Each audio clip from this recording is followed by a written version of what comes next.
One night, a billionaire CEO recovering from a major business scandal and trying his best to keep his public image clean gets a call from the police station.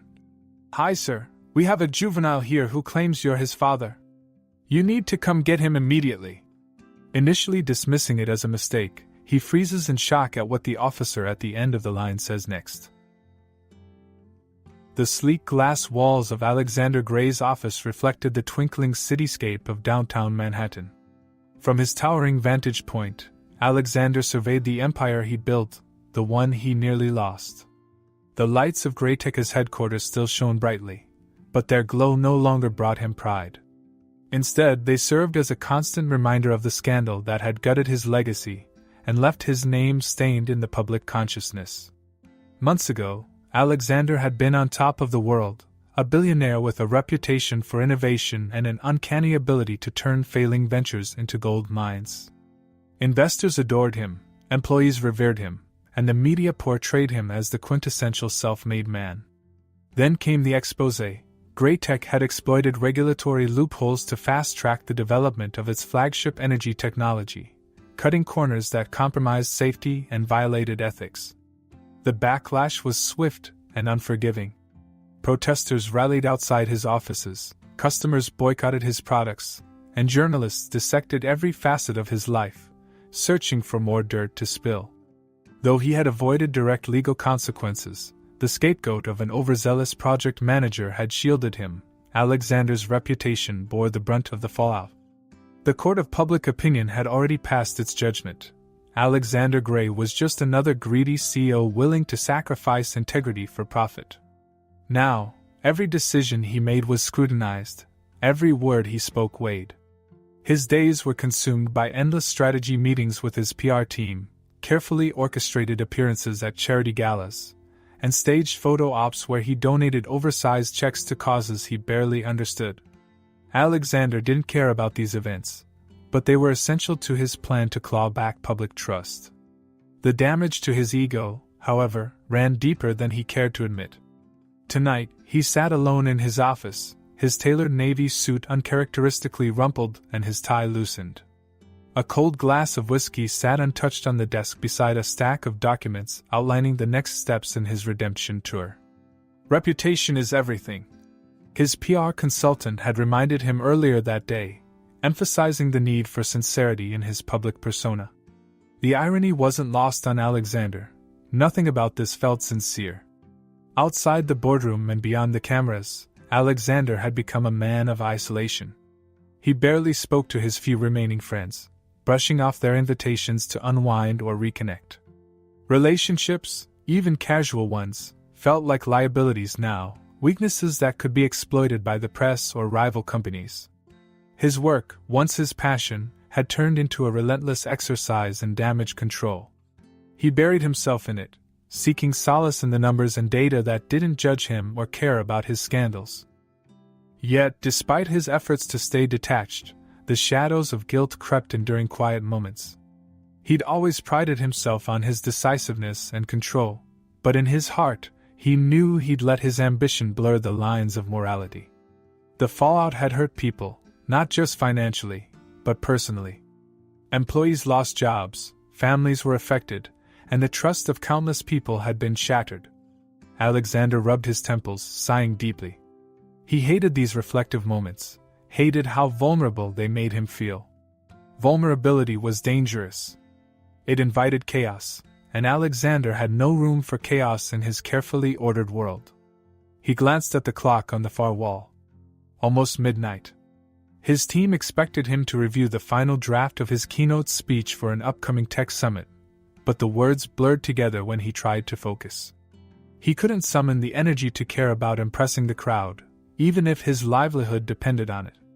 The buzzing of his phone startled him, slicing through the heavy silence of the room. Alexander frowned, leaning back in his chair to pick up the device. It wasn't his personal assistant or one of his staff, but an unfamiliar number. His first instinct was to ignore it. Random calls at this hour were rarely anything good. But something made him hesitate. After a moment, he swiped to answer. "Alexander Gray," he said curtly, his voice sharp enough to convey that he didn't tolerate nonsense. "Mr. Gray, this is Officer Ramirez from the 14th Precinct," a gruff voice replied. "I'm calling about a juvenile currently in our custody. He claims to be your son." For a moment, Alexander was certain he hadn't heard correctly. He straightened in his chair, his mind racing to make sense of the officer's words. "I'm sorry, what did you just say?" The officer repeated himself. "We've got a 12-year-old boy here, sir. His name is Nathan Ryder. He insists you're his father and gave us your contact information as his emergency contact." Alexander's jaw tightened, his grip on the phone firm enough to make his knuckles ache. "There must be some mistake," he said, his voice cold. "I don't have any children." "That's what I thought you'd say," Ramirez replied evenly. "But the boy's story is compelling. He's refusing to give us any other names to call, and until we figure this out, we can't release him." Alexander's heart thudded heavily in his chest, a mix of disbelief and irritation surging through him. He thought back, sifting through fragments of memories, trying to reconcile this impossibility. He wasn't the type to forget something as monumental as fathering a child. He was meticulous about his life. Every decision, every relationship was deliberate, compartmentalized. This couldn't be real. "Where is his mother?" Alexander asked, hoping the officer would reveal this as some absurd misunderstanding. "She passed away," Ramirez said simply. "Not long ago, from what we've been told. The boy's been living on the streets since." Alexander closed his eyes briefly, pinching the bridge of his nose. A boy on the streets. His boy? No, it couldn't be. Yet deep down, a sliver of doubt began to gnaw at him. He thought back to the brief, fleeting relationships he'd had before his rise to power, before he became the Alexander Gray the world both loved and loathed. The officer's voice broke through his thoughts. "Look, Mr. Gray, I know this is a lot to take in, but the boy needs someone. If you want to dispute his claim, you can do so after coming down here." Alexander didn't respond right away. He stared out the window, his reflection looking back at him with a mixture of confusion and disbelief. This wasn't how his nights were supposed to go, this wasn't the controlled, precise life he'd worked so hard to maintain. But what choice did he have? If he ignored the call, the media could spin it into yet another PR disaster. If he went, he risked opening a door to something he wasn't sure he could handle. "Send me the address," he said finally, his voice clipped. As he hung up, Alexander's mind whirred with unanswered questions and an unfamiliar sense of unease. He grabbed his coat and keys, heading for the elevator. For a man who prided himself on always having a plan, he realized with an unsettling clarity that he was about to step into a situation entirely beyond his control. The streets were quiet as Alexander Gray drove through the city, the soft hum of his luxury car doing little to settle his unease. He had replayed the officer's words in his head a dozen times already, trying to make sense of the impossible claim. A boy barely 12, claiming to be his son. His son. The very idea seemed absurd, yet the doubt lingered like a shadow he couldn't shake. He gripped the steering wheel tightly, his mind flashing back to fleeting memories of past relationships. Could there be truth to this? A name floated to the surface of his thoughts, Elena Ryder. They had met over a decade ago, during one of his early business trips. She had been striking, confident, and unlike anyone he had known at the time. Their connection had been brief, a handful of nights filled with laughter and a fleeting sense of normalcy amidst his rising ambitions. They had parted amicably, promising to keep in touch but never following through. He had all but forgotten her until now. Alexander shook his head, trying to dispel the intrusive memories. This wasn't the time for sentimentality. He had spent years perfecting the art of compartmentalization, keeping his personal and professional lives neatly divided. Whatever the truth was, he would handle it. He had to.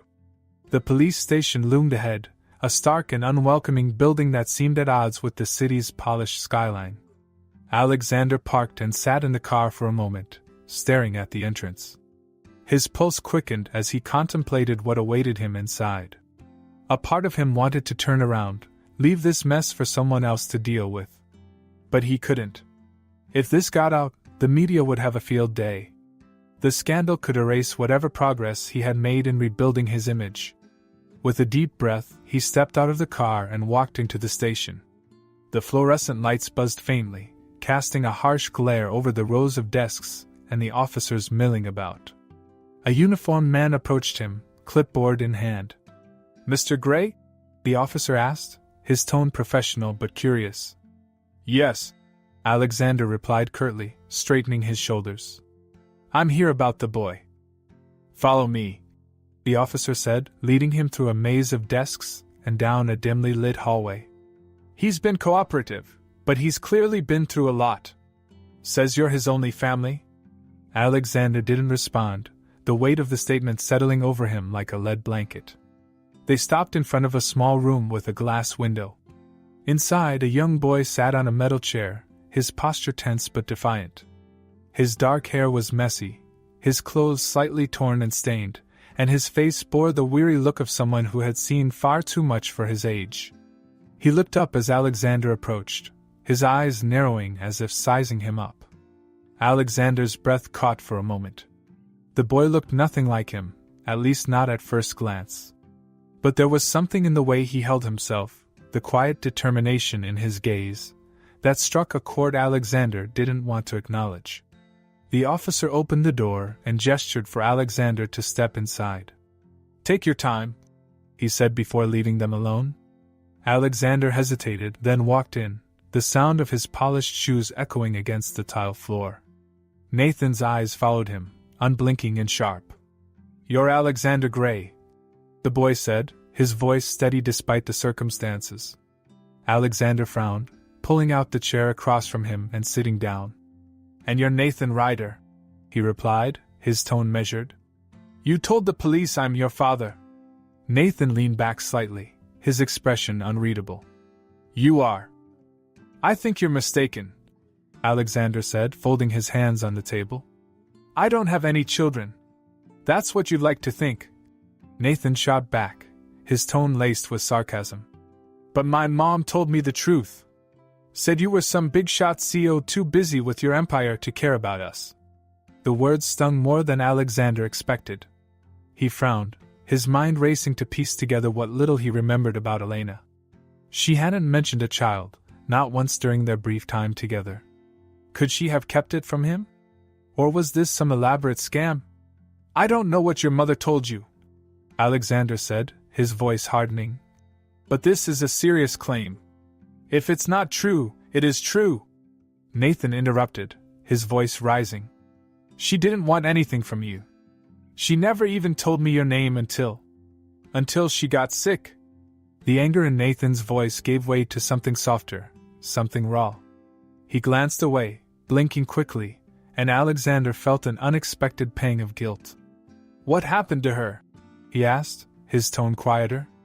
"She died," Nathan said bluntly, though his voice cracked slightly. "A few months ago. Cancer. We didn't have money for treatments, so it was just me and her trying to make it work." Alexander's stomach tightened, the enormity of the boy's words settling over him.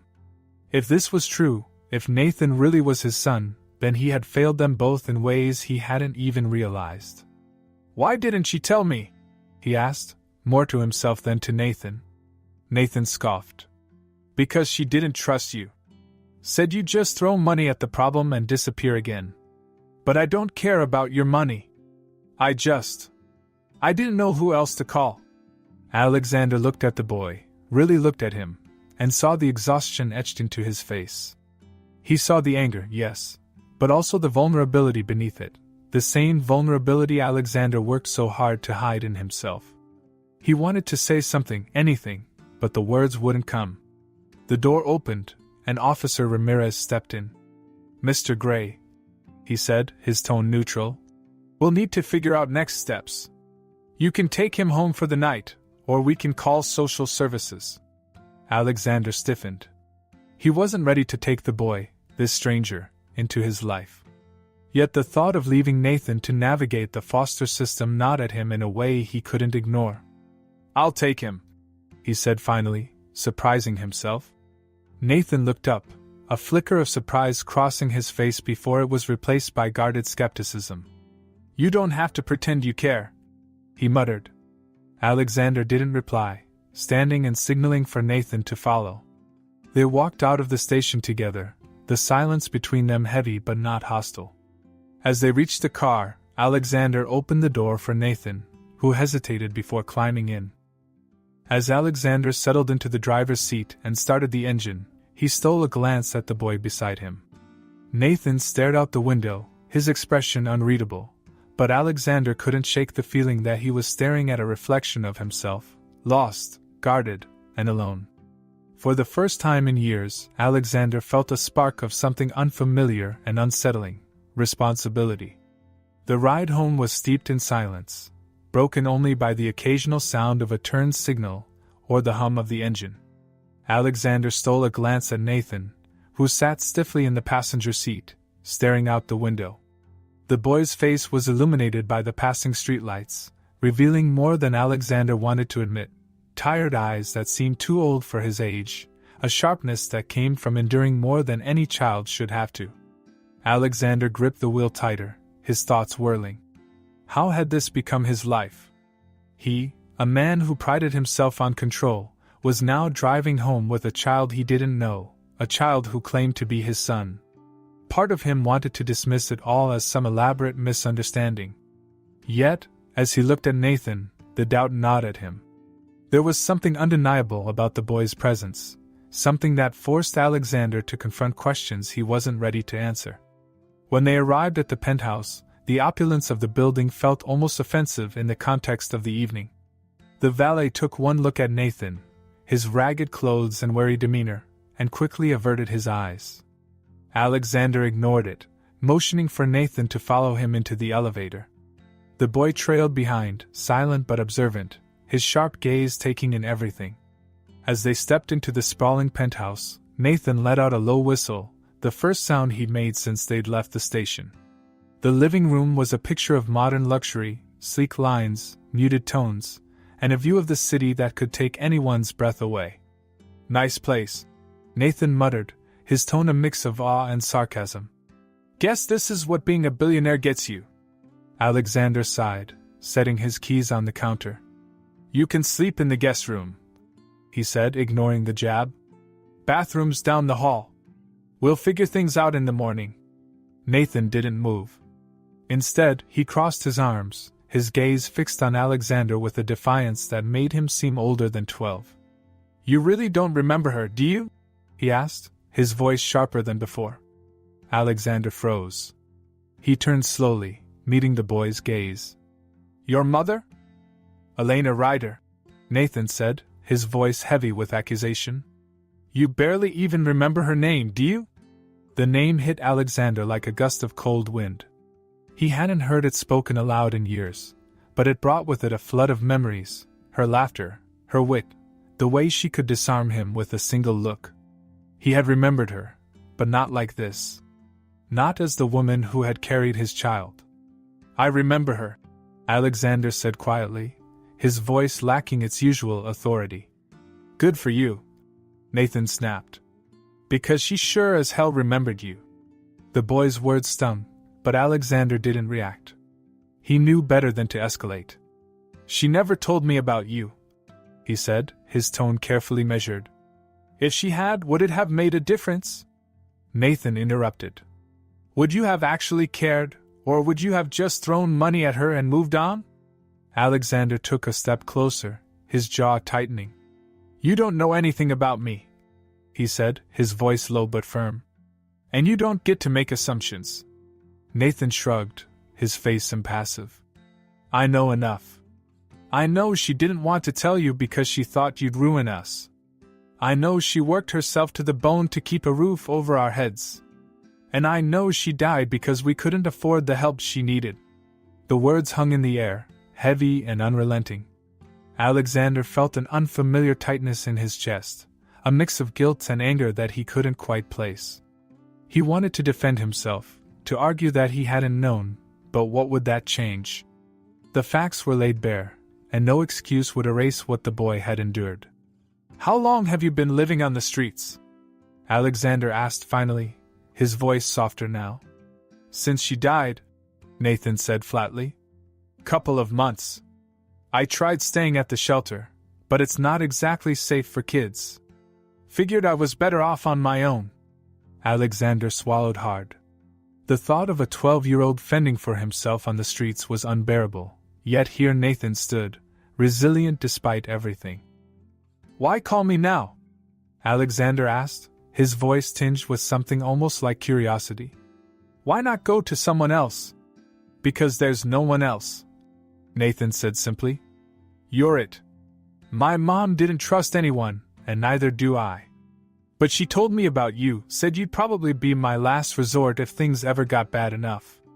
So here I am. The boy's candor left Alexander momentarily speechless. He had built his life on calculated risks and well-thought-out decisions, yet nothing had prepared him for this. A child who spoke with the weight of an adult, who saw him not as a father but as a lifeline. Nathan shifted his weight uncomfortably, the fire in his eyes dimming slightly. Look, he said, his voice quieter now. I don't want to be here any more than you want me here. But I didn't know where else to go. So, thanks for not leaving me at the station, I guess. Alexander studied the boy, unsure of what to say. He wasn't used to this raw, unscripted reality. But as he looked at Nathan, he saw something that struck a chord deep within him. Maybe it was the determination in the boy's posture, the way he carried himself despite everything he'd been through. Or maybe it was the faint glimmer of hope buried beneath the anger and distrust. You can stay here for now, Alexander said finally, his voice firm but not unkind. We'll figure out the rest later. Nathan didn't respond, but the slight nod he gave was enough. As he turned to explore the guest room, Alexander remained standing in the living room, staring out at the city lights. He felt like a man standing on the edge of a cliff, unsure of what lay ahead but knowing there was no turning back. The memories of Elena Ryder lingered in his mind, her face overlapping with Nathan's. She had been someone he admired once, someone who had seen the man behind the ambition. And now her son was here, forcing him to confront a part of himself he had long buried. Alexander exhaled deeply, the weight of the evening pressing down on him. He wasn't sure what the next step would be, but for the first time in a long time, he felt a flicker of something other than control or calculation. It wasn't comfort, not yet, but it was a start. Alexander woke the next morning to a heaviness that settled over him like a weight he couldn't shake. The events of the previous night played in his mind, fragmented but relentless. The boy Nathan was here, in his home, sleeping just down the hall. The claim that he was Alexander's son felt no less surreal in the light of day. He dressed quickly, his movements stiff with irritation.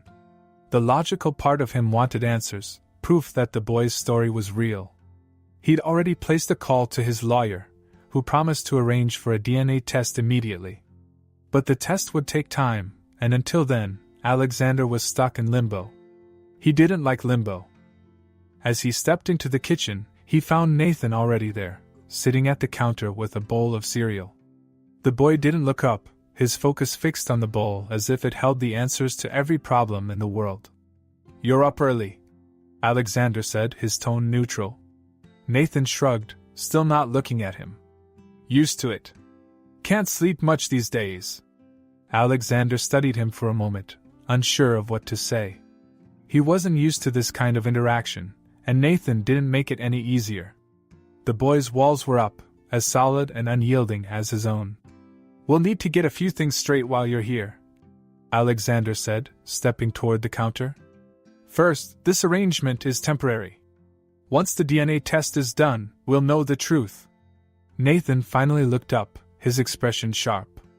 And if I'm not yours? What then? Alexander hesitated. The question hung in the air, and he didn't have an answer. Instead, he pressed on. Until we have the results, you'll follow my rules. No wandering around the apartment unsupervised. No touching anything without permission. And no smart remarks. Nathan smirked faintly, the kind of smirk that could set anyone's nerves on edge. Got it, boss. Alexander ignored the comment, grabbing a cup of coffee and sitting down across from him. The silence stretched on, tense and awkward, until Nathan broke it. "You really don't believe me, do you?" he asked, his voice quieter now. Alexander set down his coffee, fixing the boy with a steady gaze. "Can you blame me? A kid shows up out of nowhere claiming to be my son, and I'm just supposed to accept it without question." Nathan's jaw tightened, his smirk disappearing. "I didn't ask to be here," he said, his voice edged with frustration. "I didn't ask for any of this. But I don't have anyone else. My mom's gone, and you're the only name I've got. So yeah, maybe it's a lot for you, but it's not exactly easy for me either." Alexander leaned back, his expression unreadable. He didn't like being challenged, especially not by a 12-year-old. But there was something in Nathan's voice, a rawness, an honesty, that cut through his defenses. "I didn't know about you," Alexander said finally, his voice quieter. "If I had." "You didn't want to know," Nathan interrupted, his eyes flashing. "That's the difference." The words hit harder than Alexander expected. He wanted to argue, to tell the boy he was wrong, but he couldn't shake the sliver of doubt worming its way into his thoughts. Had there been signs he'd missed? Had he been so consumed by his ambition that he'd overlooked something as monumental as a child? Nathan stood abruptly, pushing the empty bowl across the counter. "Thanks for breakfast," he said, his tone laced with sarcasm. "I'll stay out of your way, like you want." Before Alexander could respond, the boy walked out of the kitchen, leaving him alone with his thoughts. The day passed slowly, each hour dragging as Alexander tried to focus on work. But every time he opened his laptop or picked up his phone, his thoughts drifted back to Nathan. The boy's presence in his home felt like a disruption, a crack in the carefully constructed life Alexander had built. And yet, it also felt like something else, something he couldn't quite define. By evening, Alexander decided he needed answers. He found Nathan in the guest room, sitting on the bed with a book he'd pulled from the living room shelves. The sight was almost jarring, a child sitting in such an impersonal space, trying to make himself at home. "We need to talk," Alexander said, standing in the doorway. Nathan looked up, his expression wary. "About what?" "About your mother," Alexander said, stepping into the room. "About what happened?" Nathan set the book aside, his posture stiffening. "What do you want to know?" Alexander hesitated, then sat down on the chair by the window. "Why didn't she tell me about you? Why wait 12 years? Nathan's gaze dropped to his hands, which were clenched tightly in his lap. "She didn't think you'd care," he said finally. "She said you were too busy being important, and she didn't want to get in the way of that." Alexander felt a pang of guilt, sharp and unrelenting. "That's not fair," he said quietly. "She didn't give me a chance. She didn't trust you," Nathan said, looking up again. "And honestly, I don't blame her." The words stung, but Alexander forced himself to stay calm. "I can't change the past," he said, his voice steady. "But if you are my son, then we'll figure this out." Nathan's expression softened slightly, but the tension remained. "And if I'm not?" Alexander hesitated. The boy's question mirrored the one he'd asked that morning, but now it felt heavier, more loaded. "Let's take it one step at a time," he said finally. Nathan didn't look satisfied with the answer, but he didn't push further. Instead, he picked up the book again, signaling the conversation was over. Alexander took the hint, standing and leaving the room. As he walked back to the living room, Alexander couldn't shake the feeling that Nathan was right to doubt him. He had spent so many years focused on his career, on building an empire, that he had neglected the parts of his life that truly mattered. Whether Nathan was his son or not, the boy deserved better than the cold detachment Alexander had offered him. For the first time in a long time, Alexander felt the weight of his choices, not just the ones that had brought him success, but the ones that had left him isolated and, perhaps, unknowingly responsible for the pain of others. The DNA results would come soon enough, but Alexander knew the answers wouldn't resolve everything. Trust would take time. And for now, time was the only thing he could offer. The days that followed were a clash of worlds. Either Alexander, nor Nathan could have anticipated. The penthouse, with its pristine white walls and sleek furniture, felt more like a museum than a home. Nathan moved through it cautiously, as if afraid to touch anything for fear of breaking it. The cold, impersonal atmosphere was as far removed from the streets as one could get, yet it didn't feel any more welcoming to him. Alexander, meanwhile, had tried to impose order. A strict breakfast time was established, 8 o'clock sharp, no exceptions. Nathan missed it on the first morning, stumbling into the kitchen at 10, bleary-eyed and unapologetic. Alexander had reprimanded him, but the boy's flippant shrug had only fueled his irritation. "This isn't some free-for-all," Alexander had said, his tone clipped. "There are rules here, and you're going to follow them." "Sure, boss," Nathan had replied with a smirk that made Alexander's jaw tighten. "Because clearly, rules are what kept everything running smoothly for you." Their interactions were peppered with these kinds of clashes. Nathan's sharp wit and street-smart attitude grated on Alexander's nerves, but it also intrigued him. The boy was quick on his feet, always ready with a comeback or a clever retort. There was an intelligence there, raw but undeniable, that Alexander couldn't ignore. But there were moments, too, that caught Alexander off guard, moments that made him see glimpses of the boy beneath the bravado. One afternoon, he found Nathan sitting on the floor by the window, a notepad balanced on his knees. He was sketching, his pencil moving with quick, confident strokes. Alexander lingered by the doorway, watching silently until Nathan noticed him. "What?" Nathan asked, his tone defensive as he held the notepad close. "Nothing," Alexander said, stepping into the room. "I didn't know you could draw." "Yeah, well, there's a lot you don't know about me," Nathan replied, but there was no venom in his words. He hesitated, then held out the notepad. "It's just something I do.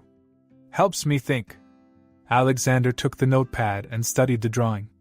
It was a detailed sketch of the skyline outside, rendered with a precision that surprised him. "This is good," he said, his voice softer than usual. "Really good." Nathan shrugged, but Alexander caught the flicker of pride in his expression. "It's just something I picked up," Nathan said. "Keeps me out of trouble." Alexander handed the notepad back, a strange sense of admiration settling over him. He wanted to say more, but the moment had passed, and Nathan returned to his sketching, the wall between them still intact but slightly thinner. As the days passed, Alexander found himself learning more about the life Nathan had led. The boy spoke sparingly about his time on the streets, but the details he did share were enough to paint a grim picture. He talked about sleeping in alleys, scavenging for food, and avoiding the dangers that lurked around every corner. It was a world Alexander couldn't fathom, and the thought of Nathan navigating it alone made his stomach churn. "You've been through a lot," Alexander said one evening, as they sat across from each other at the dinner table.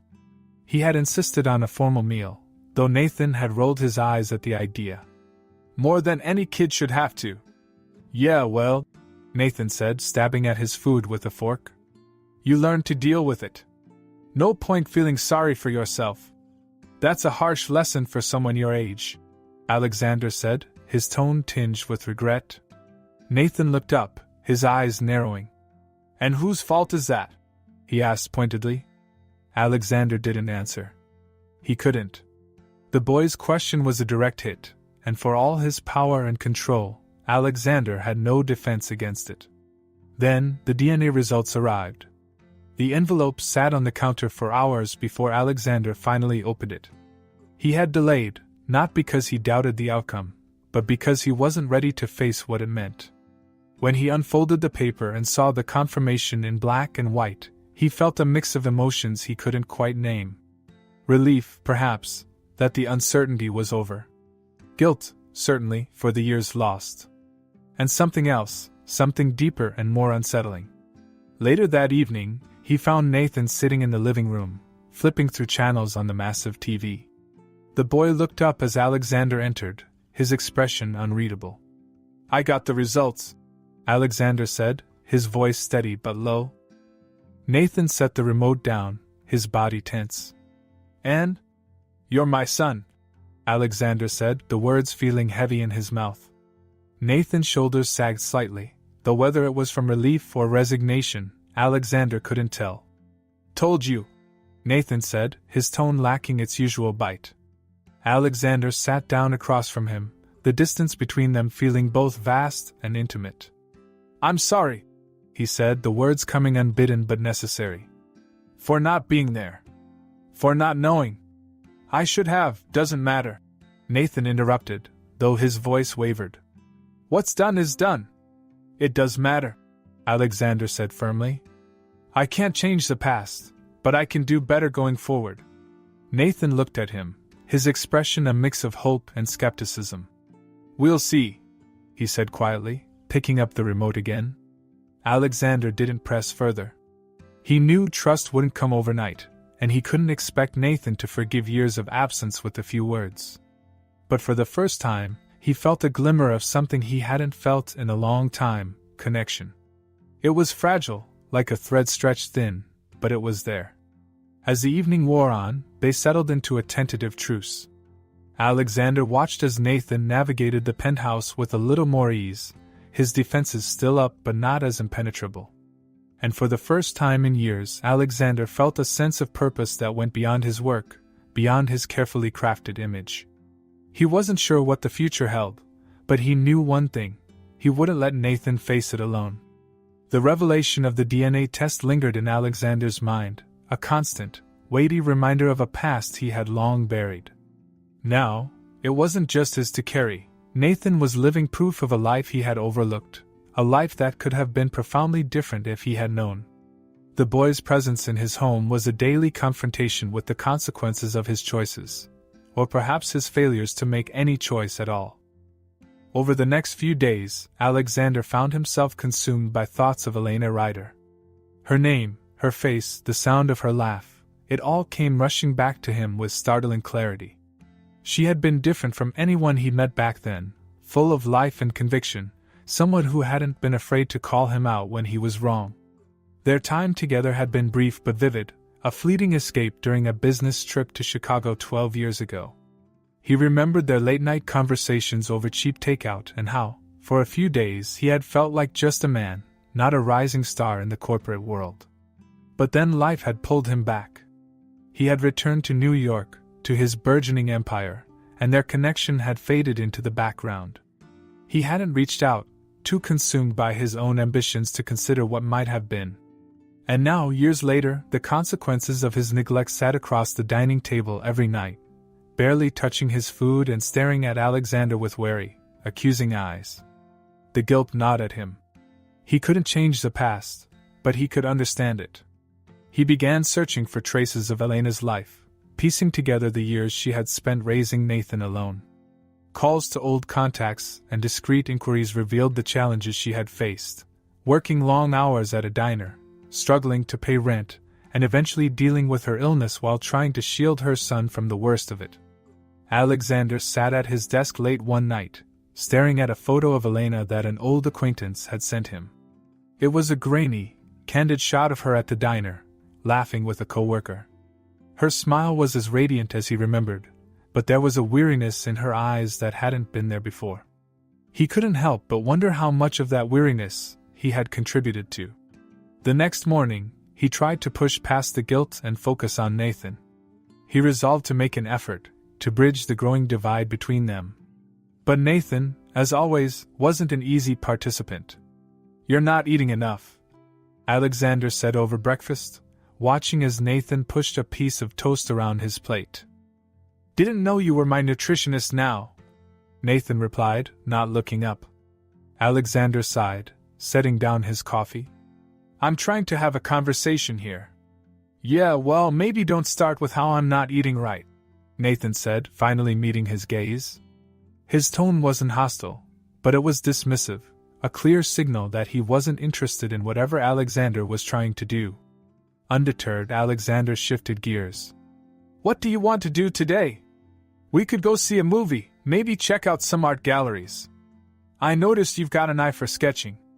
Nathan raised an eyebrow, leaning back in his chair. "Art galleries? Seriously?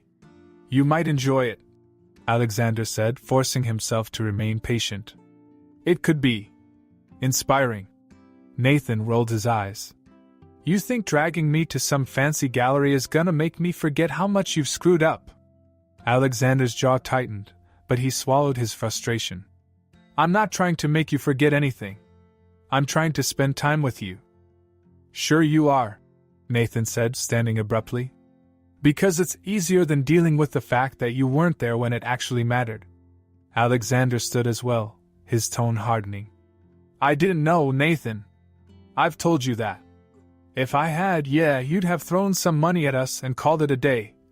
Nathan snapped, his voice rising. That's what you're good at, right? Fixing things with money? The words hit like a blow, not because they were untrue, but because they echoed the very doubts Alexander had been grappling with. He had built his life on solving problems with resources, on using wealth as a tool to smooth over rough edges. But this wasn't a business deal. This was his son, a boy who needed something far more difficult to give. You think I don't care? Alexander said quietly, his voice cutting through the tension. But I do. I can't change the past, but I'm here now. That has to count for something. Nathan stared at him, his expression a mix of anger and something softer, something that looked almost like fear. Then stop trying to throw stuff at me like it'll fix everything, he said, his voice trembling slightly. If you want to be here, then be here. Don't pretend. The room fell silent, the weight of Nathan's words settling over them both. Alexander nodded slowly, the boy's challenge hitting home in a way nothing else had. You're right, he said finally. I'll do better. Nathan didn't respond, but he didn't walk away either. Instead, he returned to his chair and picked at his toast, the walls between them still standing but perhaps not as tall. Later that day, Alexander found himself thinking about the boy's words as he stood in the room he had hastily converted into a makeshift studio for Nathan. It was filled with sketchbooks and art supplies, all brand new and untouched. He had thought the gesture would be enough, a way to show that he cared. But Nathan had seen through it, had called him out for the one thing Alexander had always relied on, his ability to solve problems with material solutions. He ran a hand through his hair, frustration bubbling to the surface. This wasn't something he could buy his way out of. It wasn't something he could delegate or outsource. If he wanted to earn Nathan's trust, he would have to do the one thing that came least naturally to him, be present. That evening, as Nathan sat sketching by the window, Alexander approached him cautiously, a cup of hot chocolate in hand. Thought you might want this, he said, setting it down on the table beside him. Nathan glanced at it, then at Alexander. Thanks, he said, his tone neutral but not dismissive. Alexander lingered for a moment, then sat down nearby. He didn't say anything, didn't try to force a conversation. He simply watched as Nathan sketched, the boy's focus unwavering. For the first time, Alexander let the silence speak for itself. It wasn't much, but it was a start. The days following their confrontation were quieter but no less tense. Alexander kept his distance, unsure of how to bridge the growing gap between them. Nathan spent most of his time sketching by the window, or exploring the penthouse in restless silence. Alexander could see the boy was struggling, his defiance softening into something closer to exhaustion. He wanted to reach out, to say something that might cut through the tension, but every attempt seemed to fall flat. One evening, as the city lights flickered outside, Alexander found Nathan sitting in the living room, a sketchpad balanced on his knees. The boy's pencil moved furiously, the lines on the page sharp and chaotic. Alexander hesitated in the doorway, debating whether to speak or retreat. "You're just gonna stand there?" Nathan asked without looking up, his tone clipped. Caught off guard, Alexander stepped into the room. "I didn't want to interrupt." Nathan snorted, tossing the pencil onto the coffee table. "Yeah, because you're so great at talking." The words stung, but Alexander forced himself to remain calm. "I'm trying," he said, sitting down across from Nathan. "I know it doesn't seem like it, but I am." Nathan crossed his arms, leaning back into the couch. "You don't get it," he said, his voice quieter now. "You can't just show up and expect everything to be fine. It doesn't work like that. I know, Alexander admitted. But I don't know what else to do. You tell me I can't fix things with money, and you're right. But I don't know how to fix this any other way. Nathan's eyes narrowed, his frustration bubbling to the surface. You think this is about fixing things? It's not.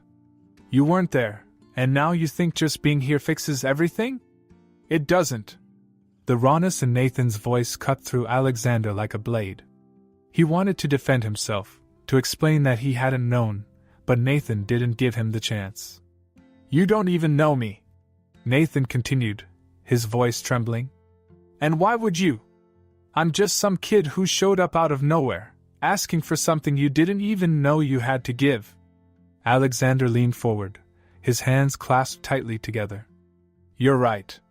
I don't know you, he said, his voice low but steady. But I want to. And I don't think you're just some kid. You're my son, Nathan. That matters to me. Nathan looked away, his jaw tightening. It's too late for that, he said, his voice barely above a whisper. It's not, Alexander said, the words coming out with more force than he intended. I know I failed you. I failed your mother. And I'll carry that guilt for the rest of my life. But I'm here now, and I'm not going anywhere. Nathan shook his head, his hands clenching into fists. What if you do? He asked, his voice cracking. What if I start to trust you, and then you leave? Everyone leaves. The vulnerability in Nathan's voice was like a punch to the gut.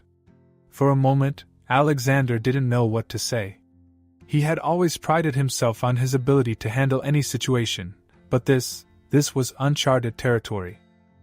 I won't leave, Alexander said finally, his voice steady despite the turmoil inside him. I can't promise I'll get everything right, but I can promise that. I'm not going anywhere, Nathan. Not this time. Nathan looked at him, his eyes filled with a mix of anger and fear. You say that now, but how do I know you mean it? You don't, Alexander admitted. But I'll prove it. Every day I'll prove it. The silence that followed was heavy but not hostile.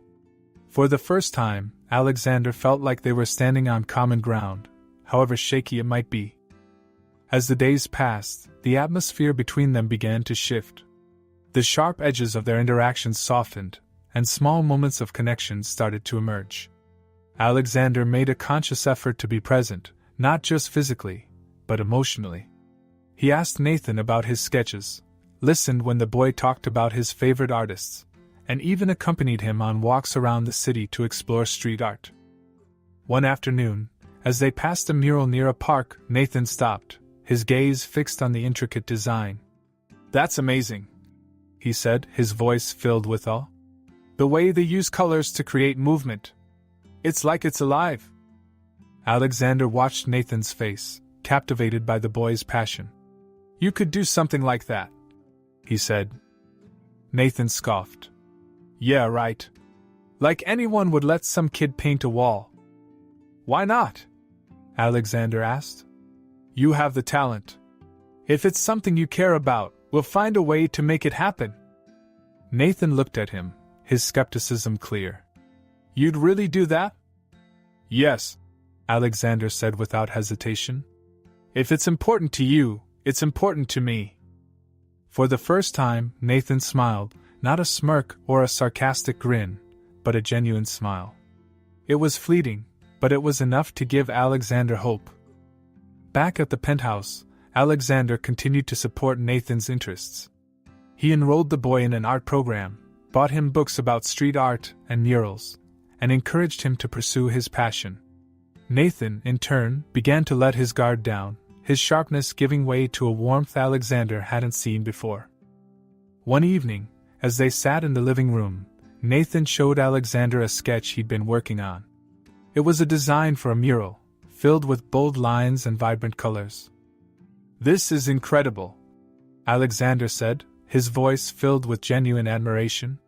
You've got real talent, Nathan. Nathan shrugged, but there was a faint blush on his cheeks. Thanks.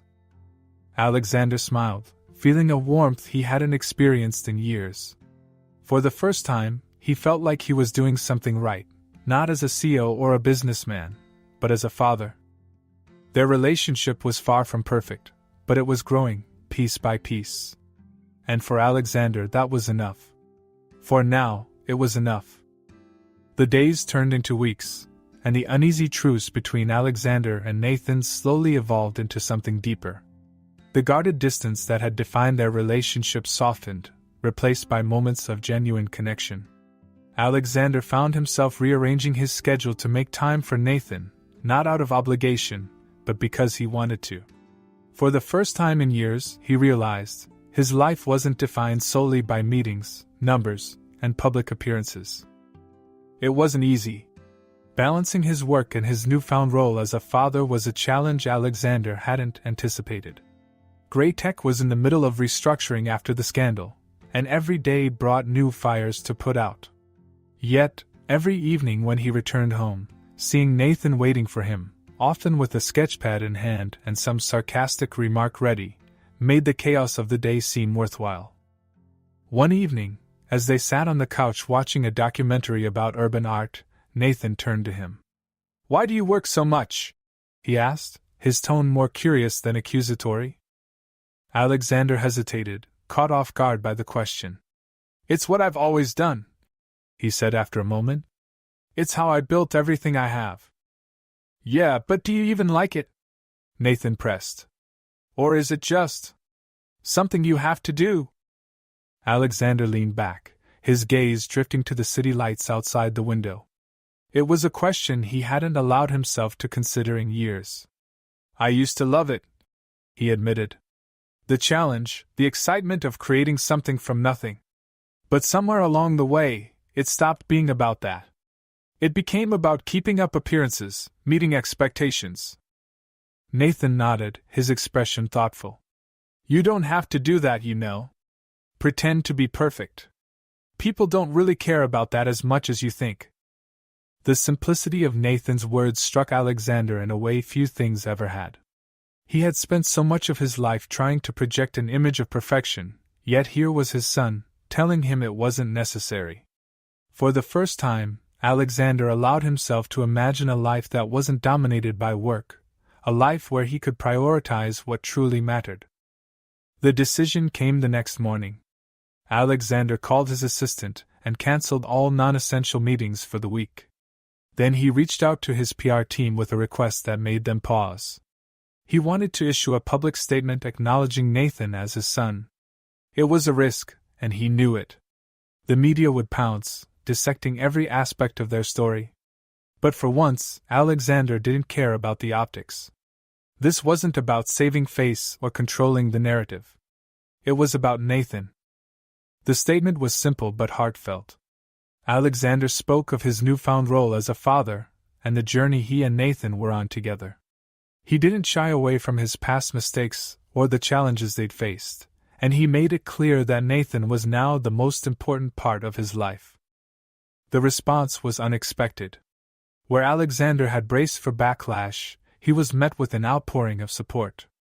People praised his honesty, his willingness to own his flaws, and his commitment to his son. For the first time in months, the headlines about Alexander weren't filled with scandal or speculation, they were filled with admiration. Nathan, too, was surprised by the reaction. "So what?" he said one evening, scrolling through the comments on an article. "People like you now because you're a dad?"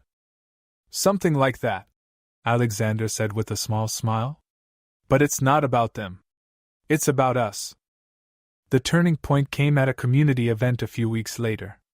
Alexander had been invited to sponsor a mural project in a local neighborhood, and he had insisted that Nathan join him. It was a sunny Saturday morning, the streets bustling with volunteers and artists preparing to transform a row of blank walls into vibrant works of art. Nathan was hesitant at first, sticking close to Alexander as they walked through the site. But as he watched the artist's work, his demeanor shifted. He asked questions, exchanged ideas, and eventually picked up a paintbrush himself. Alexander watched from the sidelines, his heart swelling with pride as he saw Nathan's confidence grow with every stroke of color. At one point, a reporter approached Alexander, microphone in hand. Mr. Gray, you've been receiving a lot of attention for your recent statements about your son. What motivated you to step back from your work and focus on this part of your life?" Alexander glanced over at Nathan, who was engrossed in his painting, a streak of blue on his cheek. "I realized something important," he said, his voice steady. "Success isn't about what you build or how much money you make. It's about the people you care about and the relationships you nurture. Nathan taught me that." The reporter smiled, thanked him, and moved on, but Alexander barely noticed. His focus was on Nathan, who had turned to wave him over. "Come on, Dad," Nathan called, a rare smile lighting up his face. "You've got to at least try." Alexander laughed, rolling up his sleeves and joining Nathan at the wall. He wasn't an artist by any stretch of the imagination, but it didn't matter. They worked side by side, Nathan teasing him about his lack of skill while Alexander pretended to take offense. For the first time in years, Alexander felt a sense of peace he hadn't known he was missing. As the day wound down, the two of them sat on the curb, sipping sodas and admiring the nearly finished mural. It was a vibrant, chaotic blend of colors and styles, but it was beautiful in its imperfection. "You did good," Alexander said, nudging Nathan gently. "Really good." Nathan shrugged, but his smile betrayed his pride. "Guess I had some decent help." They sat in comfortable silence for a moment, the noise of the city fading into the background. Alexander looked at Nathan, seeing not just the boy he had come to know, but the man he was becoming. Strong, talented, resilient. And for the first time, Alexander felt like he was part of something greater than himself. "Thanks for not giving up on me," Nathan said suddenly, his voice quiet but sincere. Alexander turned to him, his throat tightening. "I should be thanking you," he said, "for giving me a second chance." They both laughed, the kind of laugh that comes from relief, from knowing they had found in each other what they had both been searching for all along: family. As the months turned into years, Alexander and Nathan settled into a rhythm that felt natural, even comforting. Alexander scaled back his relentless work schedule, dedicating more time to being a father. Nathan thrived under his support, his passion for art blossoming into something extraordinary. With Alexander's encouragement, he began working on larger projects, his murals gaining recognition in the local community and beyond. Their bond deepened with every shared moment, game nights that turned into loud competitions, quiet evenings sketching together, and even a few awkward attempts at cooking that ended in laughter and takeout. The penthouse, once cold and impersonal, transformed into a home filled with warmth and life. Years later, as Alexander watched Nathan accept an award for his contribution to a citywide art initiative, he felt an overwhelming sense of pride. Nathan stood tall, confident and composed, a young man who had overcome so much to find his voice. When Nathan returned to his seat, Alexander leaned over and whispered, "I told you you'd do great things." Nathan grinned, nudging him lightly. "And I told you not everything's about being great. Sometimes it's just about showing up." Alexander smiled, his heart full. Together, they had built something neither of them had ever expected, a future filled with love, trust, and the unshakable bond of family. As the story of Alexander and Nathan shows, family isn't about perfection, it's about showing up, learning, and growing together. Their journey reminds us that it's never too late to make things right, and that even the smallest steps toward connection can lead to something extraordinary. If you enjoyed this story and want to see more heartfelt tales of growth, redemption, and relationships, make sure to like this video, subscribe to the channel, and hit the notification bell so you never miss an upload. And tell us in the comments, what's one moment in your life where you chose connection over fear? We'd love to hear your stories. Thanks for watching, and we'll see you in the next one.